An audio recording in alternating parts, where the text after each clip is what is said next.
Contrairement à ce que certains islamophobes et racistes prétendent, le terme islamophobie n'a pas été inventé par les islamistes ou les mollahs iraniens pour empêcher toute critique de l'islam.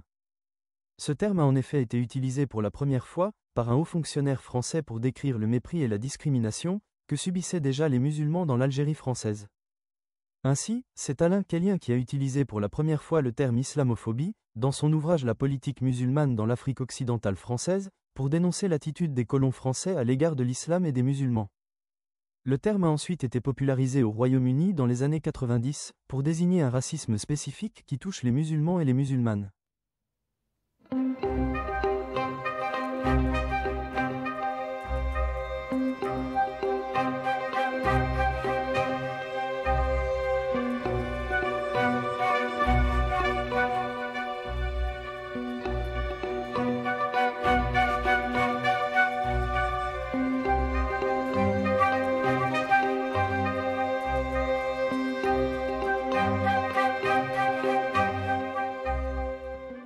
Quant à ceux qui refusent d'utiliser ce terme parce qu'il aurait été inventé par les frères musulmans, ils devraient aussi arrêter d'utiliser le terme antisémitisme, puisqu'il a été créé par le polémiste allemand, Wilhelm Marr, qui détestait violemment les juifs.